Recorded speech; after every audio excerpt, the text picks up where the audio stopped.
संसद का मानसून सत्र शुरू होने में अब 2 दिन बचे हैं, पर उससे पहले दिल्ली का राजनीतिक पारा जंतर मंतर पर चढ़ रहा है। एक तरफ 20 दिन से भूख हड़ताल पर बैठे सोनम वांगचुक हैं, जो कह रहे हैं कि 20 जुलाई तक हर हाल में अनशन जारी रहेगा। दूसरी तरफ सरकार है, जो फिलहाल सिर्फ मेडिकल अपडेट ले रही है। ऐसा लग रहा है जैसे बातचीत करना डिलिमिटेशन बिल पास कराने से भी ज्यादा मुश्किल हो गया है। वैसे ही जैसे दिल्ली से करीब 600 किलोमीटर दूर मध्य प्रदेश के छतरपुर जिले में अनशन पर बैठे, चिता पर लेटे और गले में फंदा लटकाए किसानों से सरकार बात करने को राजी नहीं है। क्या सरकार की नाक इतनी बड़ी हो गई है कि साइंटिस्ट से लेकर अन्नदाता तक सब छोटे नजर आने लगे हैं? आज बात इन्हीं सवालों पर करेंगे। बात संसद से पहले सरकार और विपक्ष की रणनीति की भी करेंगे। क्या पक रहा है दोनों खेमे में? नमस्ते, मेरा नाम विकास वर्मा है और आप देखना शुरू कर चुके हैं दी ललन टॉप शो।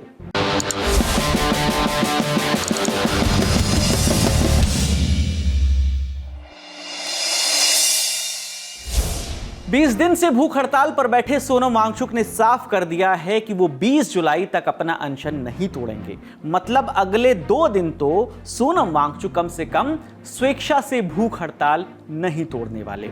यानी अगले हफ्ते के सोमवार यानी 20 जुलाई को दिल्ली का सियासी तापमान जरूरत से ज्यादा चढ़ सकता है, क्योंकि उसी दिन संसद का मानसून सत्र शुरू हो रहा है और उसी दिन कॉकरोच जनता पार्टी वाले संसद चलो मार्च निकालने जा रहे हैं। पर पहले आप सुनिए कि सोनम वांगचुक ने कहा क्या।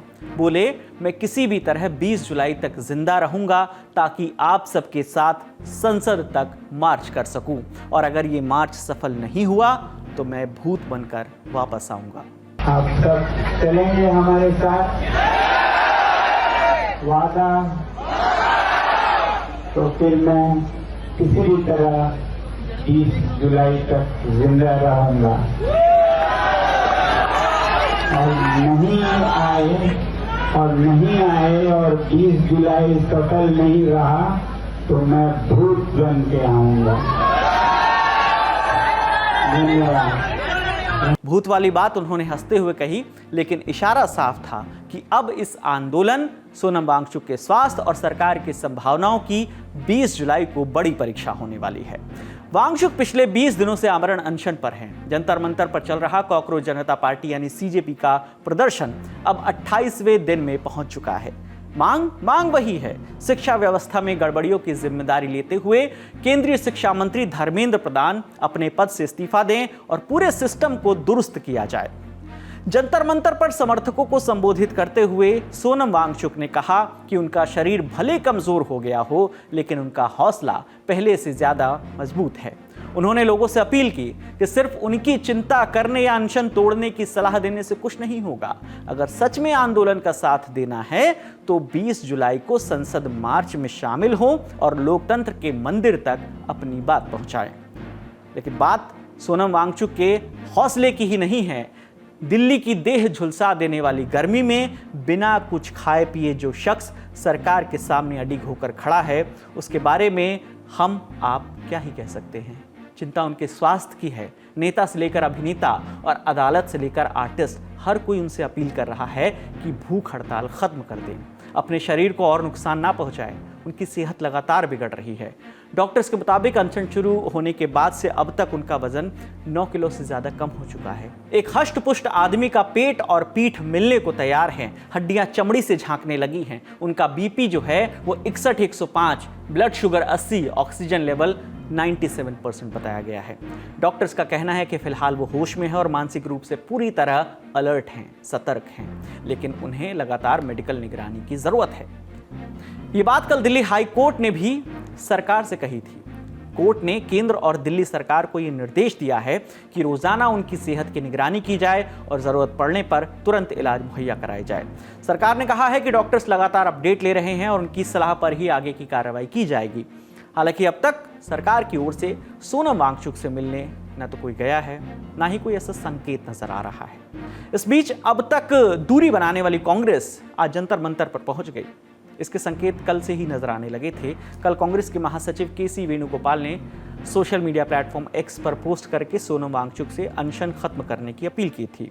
आज राज्यसभा सांसद पवन खेड़ा सोनम वांगचुक से मिलने पहुंचे, अनशन खत्म कराने की अपील की, साथ ही धर्मेंद्र प्रधान का इस्तीफा भी मांगा। जैसा कि आपने देखा, हमारे संगठन महासचिव श्री केसी वेणुगोपाल जी ने भी एक ट्वीट किया।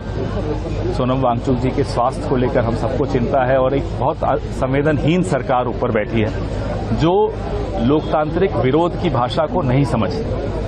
ऐसी सरकार के सामने विरोध का तरीका बदलते रहना चाहिए। हमें इनकी चिंता है स्वास्थ्य की, जो बच्चे बैठे हैं उनकी भी, कि आप अपनी जान को जोखिम में डालकर इस सरकार से कुछ हासिल नहीं कर पाएंगे। पवन खेड़ा के अलावा यूपी कांग्रेस के प्रभारी राजेंद्र पाल गौतम भी जंतर मंतर पहुंचे। सचिन पायलट ने सोशल मीडिया पर अपना समर्थन जाहिर किया, धर्मेंद्र प्रधान का इस्तीफा मांगा और सोनम वांगचुक से आमरण अनशन खत्म करने की अपील की। लेकिन सवाल ये है कि आखिर कांग्रेस का हृदय परिवर्तन हुआ कैसे? कांग्रेस डे वन से सीजेपी के खिलाफ बोलती रही है।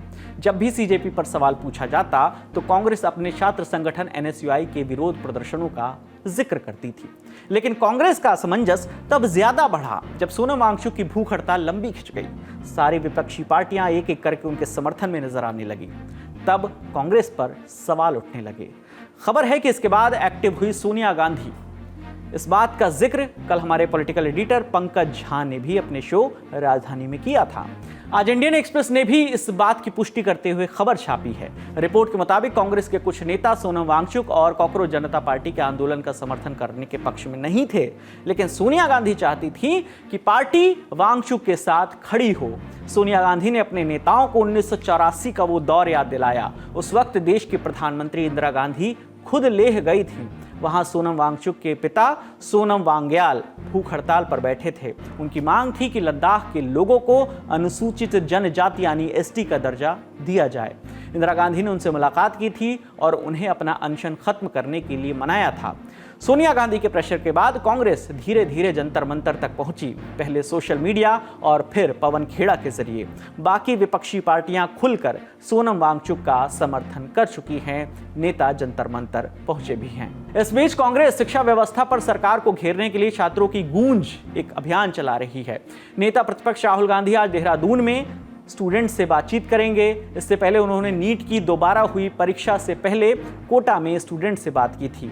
लौटते हैं वापस जंतर मंतर पर। अब सोनम वांगचुक की पत्नी वो भी दिल्ली पहुंच गई है। हमारे साथी सिद्धांत ने आज वांगचुक की पत्नी गीतांजलि से बातचीत की। मुझे एक दो लोगों ने बताया ये कि बीच में आपने उनसे बातचीत की थी और वो उन्होंने आपसे भी कहा, शायद ये गलत सूचना भी हो सकती है, कि अगर अनशन खत्म करने की बात करनी है तो इसके लिए फ़ोन मत करना। ऐसा है क्या? नहीं, तो मुझे बहुत प्रेशर है पूरे इंडिया से, आपको पता है लोगों को कि, तो वो मुझे कहते हैं कि उनको आप कहिए कि मना करो। लेकिन क्या होता है, जब एक इंसान एक दृढ़ता से बैठा होता है तो उसको अगर आप वीक करते हो ये कह के कि आप छोड़ दो, तो वो उसके मानसिकता पे अफेक्ट करता है। तो मैंने उनको कहा था कि बहुत लोग चाहते हैं कि आप इसको बंद करो और मैं भी चाहती हूँ, क्योंकि हम दूसरे तरीके से लड़ेंगे।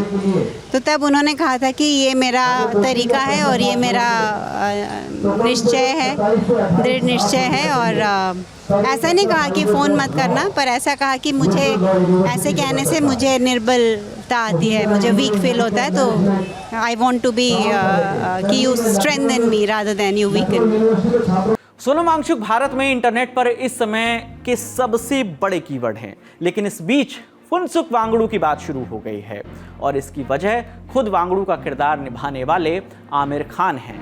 इंग्लैंड में ब्रिटिश फिल्म इंस्टीट्यूट के एक इवेंट में एक सवाल के जवाब में आमिर खान बोले, जब 3 इडियट्स बन रही थी तब हम सोनम वांगचुक को जानते तक नहीं थे।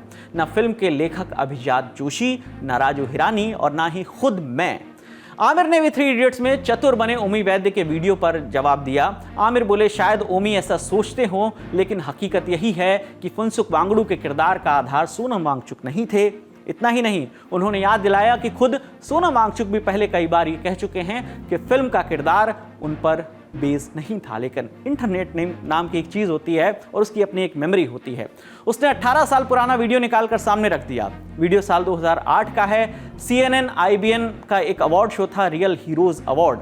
मंच पर सोनम वांगचुक हैं, सामने आमिर खान बैठे हैं और वांगचुक खुद बता रहे हैं कि उनकी आमिर से मुलाकात हुई थी, सिर्फ हाथ मिलाने वाली नहीं, बातचीत भी हुई थी। ऐसी बातचीत जिसमें लद्दाख, बाल्टिस्तान, सियाचिन और भारत पाकिस्तान के सीमा विवाद पर फिल्म बनाने तक की चर्चा भी हुई थी।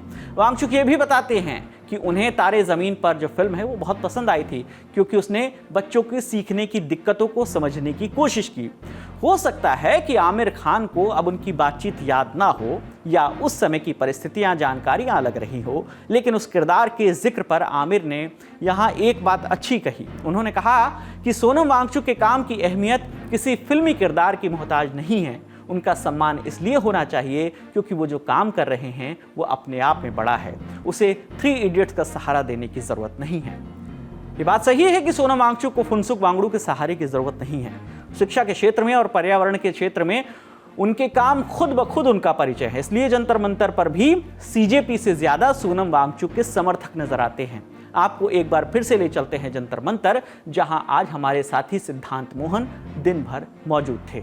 नमस्ते, मेरा नाम सिद्धांत है, ये लल्लन टॉप है। ये एक मंच है जंतर मंतर पे, जो है भरत तिवारी, शहीद भरत भूषण तिवारी, जो बिहार में जिनको गोली लगी, जिनको उनके गांव वाले शहीद कह रहे हैं, उनको लेकर श्रद्धांजलि सभा और उनको न्याय मांगने के लिए एक प्रोटेस्ट आयोजन किया गया है। उसका मंच ये है, और वो मंच है बीते कई दिनों से चल रहे कॉकरोच जनता पार्टी की प्रोटेस्ट का, जिस पे यहाँ पर बैठे हुए हैं सोनम वांगचुक, पर्यावरणविद, एजुकेशनिस्ट और साइंटिस्ट। 20 दिनों से भूख हड़ताल पे बैठे हुए हैं। अभी ये जो इलाका देख रहे हैं, जहाँ पे पुलिस का बैरिकेड है और पुलिस की पट्टी लगी है डू नॉट क्रॉस वाली, तो इस पट्टी को लेकर और इस इलाके को लेकर भरत तिवारी और सीजेपी के लोगों के बीच में थोड़ी गतिरोध की स्थिति बनी हुई है। कई सारे लोग वहाँ पे लोगों को रुकने नहीं दे रहे हैं। वो या तो सीधे चले जाइए तो उधर चले जाइए।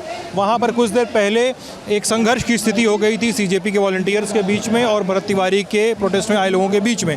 इसीलिए वहाँ पर सीजेपी के वॉलंटियर्स किसी को रुकने नहीं दे रहे हैं, ना वीडियोज़ बनाने दे रहे हैं। उनका उन्होंने एक दो लोगों ने कहा भी है कि स्थिति थोड़ी सी चिंताजनक हो चुकी है वहाँ पर, खासकर उस प्रोटेस्ट के कुछ लोगों के सेंटिमेंट को लेकर। कुछ लोगों से हमने बात भी की तो उन्होंने कहा कि सोनम वांगचुक को और सीजेपी को समर्थन है, लेकिन हमारी मांग भरत तिवारी को लेकर उन्होंने खुद को अलग किया है। वहीं सीजेपी के लोगों ने भी कहा है कि हमारी मांग शिक्षा को लेकर है, तो हम उस मुद्दे से अभी अलग रखना चाह रहे हैं खुद को। ये ऑफ द रिकॉर्ड उन्होंने बताया है तमाम लोगों ने। इसके अलावा सोनम वांगचुक की पत्नी गीतांजलि एंगमो वांगचुक भी आज यहाँ पर आ चुकी हैं। उन्होंने सोनम वांगचुक से मुलाकात की है और हमसे भी बातचीत की है। वो पूरी बातचीत आप लल्लन टॉप पे देख सकते हैं। और कई और सांसद भी आने वाले हैं, खासकर कांग्रेस पार्टी के सीनियर नेता भी आज या कल में यहाँ पर आ सकते हैं, क्योंकि खबर आ रही है कि सोनिया गांधी के कहने पर, सोनिया गांधी के पुश करने पर कांग्रेस पार्टी ने यहाँ पर अपना डेलीगेशन भेजने का फैसला लिया है और साथ ही खुद सपोर्ट भी एक्सटेंड किया गया है। सोनिया गांधी ने साल 1984 का हवाला दिया था, जब सोनम वांगचुक के पिता सोनम वांग्याल धरने पर बैठे थे और इंदिरा गांधी ने खुद उनका अनशन तोड़वाया था। अभी सीजेपी के इस प्रोटेस्ट पे 17 जुलाई तक की ये स्थिति है। तो इस खबर में फिलहाल इतना ही। अब आपको लिए चलते हैं मध्य प्रदेश के छतरपुर, क्योंकि इस देश में सिर्फ दिल्ली के जंतर मंतर पर ही धरना और अनशन नहीं चल रहा है। केन बेतवा लिंक प्रोजेक्ट का मुआवजा ना मिलने के आरोप में किसान भी धरने पर हैं, अनशन पर हैं। हमारे साथी अभिषेक छतरपुर पहुंचे, उनके कैमरे में क्या क्या रिकॉर्ड हुआ आइए आपको दिखाते हैं। ये जो आप देख रहे हैं, ये कोई पगडंडी या नदी पार करने का कोई रास्ता नहीं है। ये चिताएं सजाई गई हैं। चिताएं ये सजाई हैं मध्य प्रदेश के छतरपुर के तमाम गांव के लोगों ने। 1, 2, 3 छोटी चिता है वो बीच में। वो उधर आप देख रहे हैं वो सूली है। यहाँ लोग प्रतीकात्मक तौर पे चिताओं पे लेट रहे हैं, प्रतीकात्मक तौर पे सूली लगा रहे हैं, क्योंकि यहाँ पर केन बेतवा नदी जोड़ो परियोजना का विरोध चल रहा है। 15 दिन से यहाँ पर यह विरोध प्रदर्शन हो रहा है और अमित भटनागर कार्यकर्ता हैं, किसान संगठनों के साथ जुड़े हैं, वो 12 दिन से आमरण अनशन पर हैं। ये यहाँ पर लल्लन टॉप पहुँचा हुआ है किसान प्रोटेस्ट में। यहाँ पर चिताएँ और सूली के माध्यम से यहाँ प्रदर्शन हो रहा है। आज यहाँ पर दावा किया जा रहा है कि एक बड़ी जीत मिली है कि पीएमओ ने इस विरोध प्रदर्शन का संज्ञान लिया है और राज्य सरकार से इस मामले में रिपोर्ट तलब की है। लेकिन 15 दिन से यहाँ पर विरोध प्रदर्शन चल रहा है। इसके पहले अप्रैल में भी विरोध प्रदर्शन हुआ था, तब भी चिता आंदोलन हुआ था, तब भी लोगों ने प्रतीकात्मक रूप से सूली लगाई थी, लेकिन तब कोई संज्ञान नहीं लिया गया था। अभी भी 15 दिन बाद ये संज्ञान की बातें सामने आ रही हैं। अब हालात यहाँ पर कैसे हो गए हैं वो हम आपको और भी वीडियो के माध्यम से दिखाएंगे, लेकिन अभी शाम को करीब 6 बजे का समय है। अभी यहाँ से लोग चिताओं पे 8-8, 10-10 लोग लेटे हुए थे। अभी उठकर वो ऊपर गए हैं। ये ओवरब्रिज है, ओवरब्रिज के नीचे ही पूरी रात इन लोग की बीतती है। यहाँ से उठकर लोग रात में, सुबह से रात तक प्रोटेस्ट चलता है और देर शाम या रात में लोग यहाँ से उठकर ब्रिज के नीचे जाते हैं, वहाँ पर अपना खाना बनाते हैं, लेटते बैठते हैं और वहीं पर रात बीतती है। ये यहाँ पर पिछले 15 दिन से लोगों की दिनचर्या है। क्या नाम है आपका? आपका नाम है सखिया। हाँ, कितने दिन से आप लोग यहाँ बैठ रहे हैं? हमें 8 दिन हो गया है। 8 दिन के परे हैं ना, यहाँ कोई खाना का ना व्यवस्था, अपने ले आए हैं तब आटा साटा मोल ले खाते हैं। अब परे हैं जंगल में, नदी में। हमारे आधे घर का मिला है, आधा नहीं मिला है। बड़े लड़का का ना, माझे लड़का का जहाँ रहते हैं घर में मकान में, उसके नहीं मिला है। हमारा 2 जने का भर मिले हैं। बड़े के 5 लड़के बच्चे हैं, मंझले के 4 ठा हैं। क्या खवाएगी 5 लाख में भैया, आप बताइए कि ज़मीन खरीदेंगे कि बच्चन को खिलाएंगे कि जगह लेंगे कि रहाँ के लेंगे, घर मकान तोड़ते हैं। यह हमारी समस्या है। हमारी घर की ज़मीन खुद गई, चली गई, क्या होता है, बस यही समस्या से डरे हैं। सेलू है, आज मुंसली को तो पैकेट मिल गया। वो जनाना ने तो वोट दे, जनाना ने क्या मिला कुछ मिला है ना पैकेट मिलाया, ना मकान का मिलाया, और ना हमारे खेत का ज़मीन कभी नहीं मिला। और 12 लाख रुपया हमारे मकान का 2 मंजिल है, तो 2 मकान का हमारे 12 लाख रुपया में हम कह रहे हैं सरकार से, आप सुनिए, सरकार से हम कह रहा है कि हम 12 के हम 13,000 दे रहा, अपने मकान बनाए हमको दिए, हम ले रहे, हम तो दे रहे, अपने मकान हमें दो।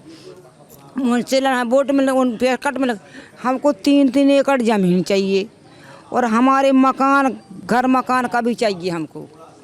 हमारा जैसे हमारी नदी है, नदी चाहिए, हमारा पहाड़ है, हमारा पहाड़ भी चाहिए। सब हमारा तेंदुआ हमारा सब छीन लिया। हम क्या खाएंगे, क्या करेंगे? हमारे बच्चे में 12 लाख में क्या होता है? सुनो, देश की राजधानी दिल्ली हो या देश के दिल मध्य प्रदेश का छतरपुर जिला, एक चीज कॉमन है, सरकार को फर्क नहीं पड़ता। मांगे मानना या ना मानना ये सरकार का फैसला होगा, ये उनके विवेक पर, उनकी राजनीति पर निर्भर करता है। लेकिन अपने नागरिकों से संवाद ही ना करना, इस बात को कैसे जस्टिफाई करेंगे सत्ताधीश?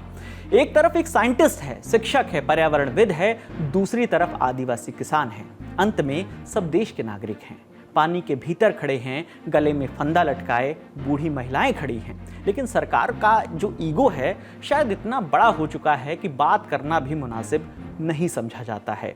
उम्मीद है गतिरोध टूटेगा, दिल्ली में भी और छतरपुर में भी। जैसे आज पीएमओ ने राज्य सरकार से रिपोर्ट मांगी है, वैसे ही किसानों से बात भी की जाएगी। अनशन पर बैठे वांगचुक और किसानों की सेहत को अपनी नाक से ऊपर नहीं मानेगी सरकार। बढ़ते हैं अगली खबर की ओर।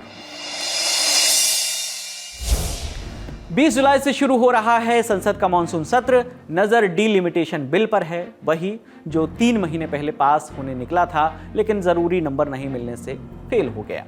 दूसरी बार कब परीक्षा देगा, इस दफा देगा भी कि नहीं देगा, मंथन इसी पर है। खबरें बता रही हैं कि इस सत्र में सरकार के एजेंडे में डीलिमिटेशन बिल नहीं है, लेकिन डीलिमिटेशन बिल को पास कराने के लेकर जो कोशिशें हैं उससे आप समझ सकते हैं 360 का मैजिकल नंबर पाने के लिए एनडीए ने क्या कुछ नहीं किया। बात करेंगे उस पर, लेकिन उससे पहले जान लेते हैं कि इस दफा एजेंडे में आखिर है क्या। जन्म और मृत्यु संशोधन बिल 2026, देर से होने वाले जन्म और मृत्यु पंजीकरण के नियमों को और सख्त बनाने का प्रस्ताव। राष्ट्रीय सम्मान के अपमान की रोकथाम संशोधन बिल 2026, 1971 के कानून में संशोधन, वंदे मातरम का अपमान करने या उसे गाने से रोकने वाले को सजा देने का प्रावधान। सुप्रीम कोर्ट जजों की संख्या संशोधन बिल 2026, सुप्रीम कोर्ट में जजों की संख्या 33 से बढ़ाकर 37 करने का प्रस्ताव। मकसद पेंडिंग जो केसेस हैं उसका बोझ कम करना।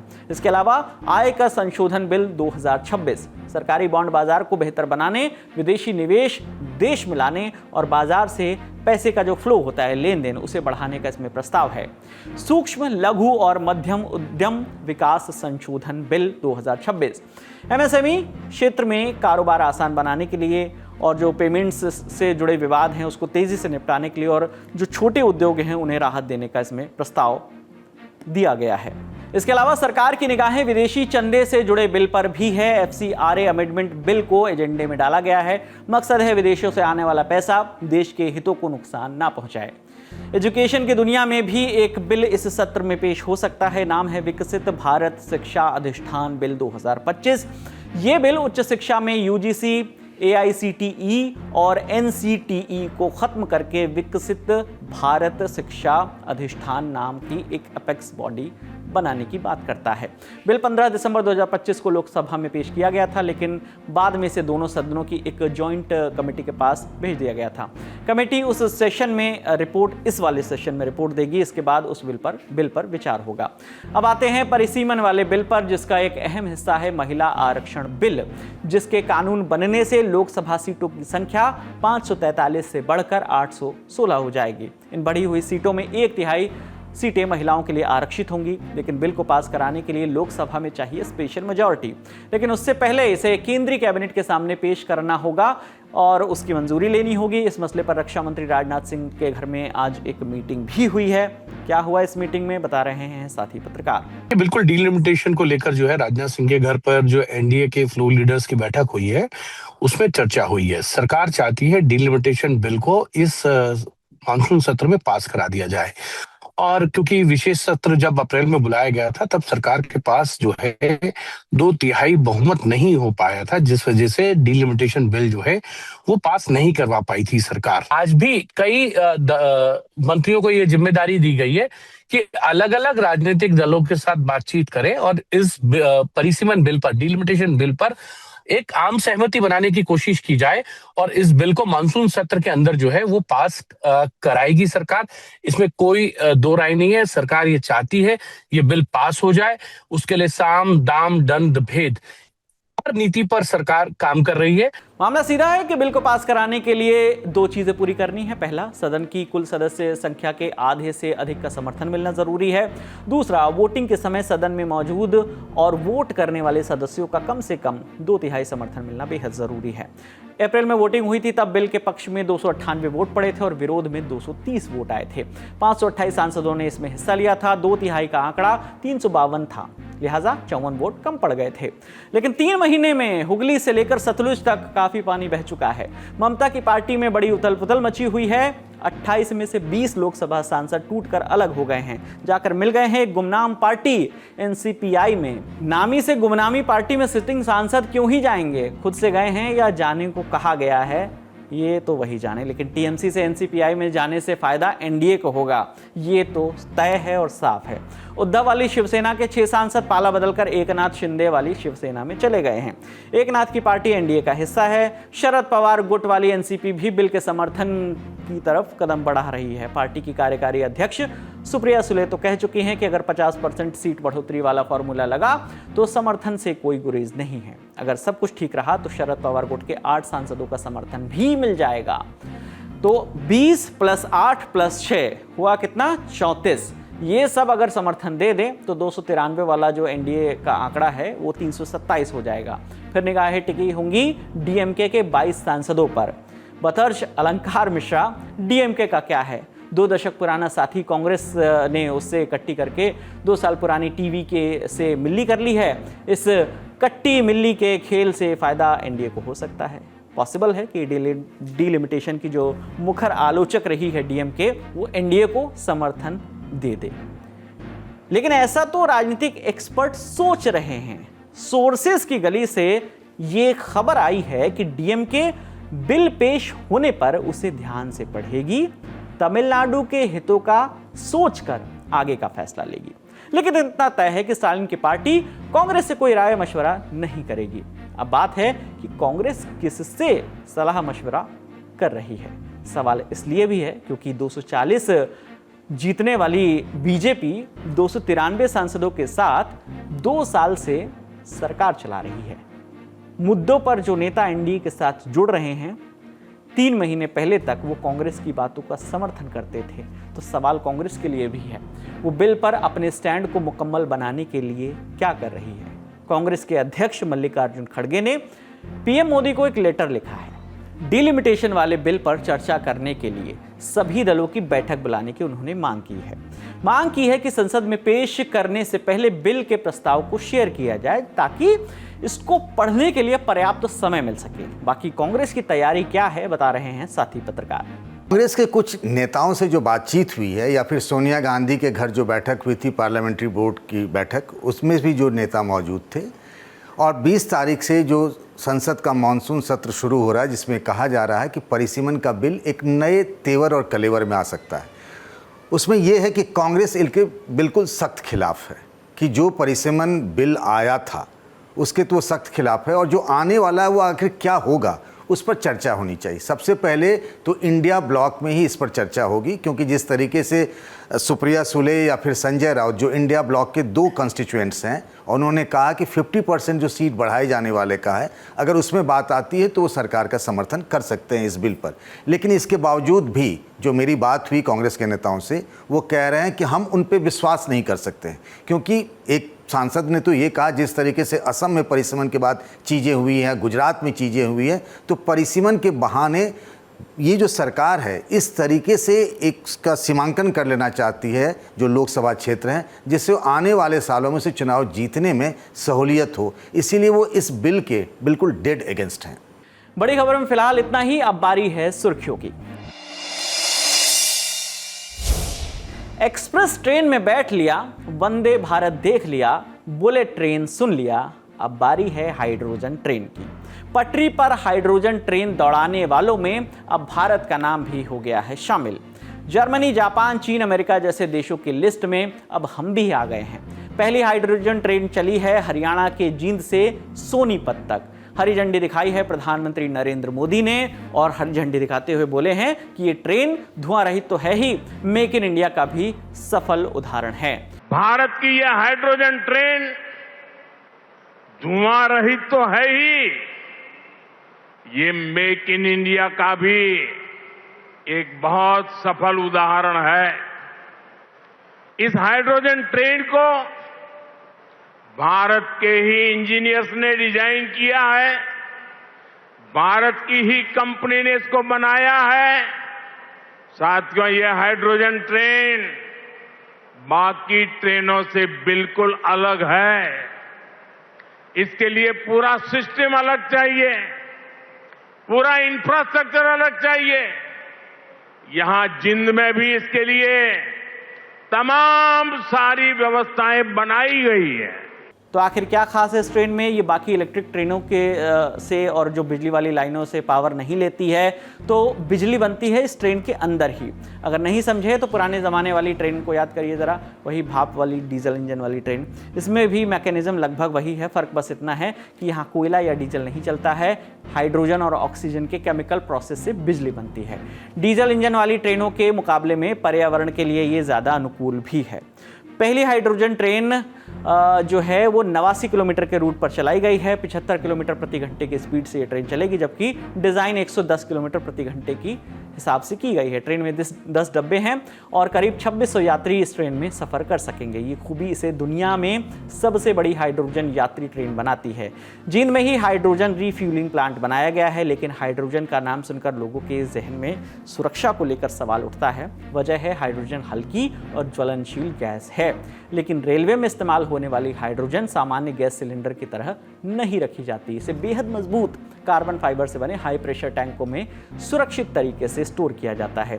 पूरी ट्रेन में गैस लीक का पता लगाने के sensor, automatic shutdown system, fire detention और लगातार मॉनिटरिंग करने जैसी कई सुरक्षा लेयर मौजूद हैं। अगर कहीं मामूली लीकेज भी होता है तो सिस्टम तुरंत अलर्ट जारी करता है और ज़रूरत पड़ने पर फ्यूल सप्लाई अपने आप बंद हो जाती है।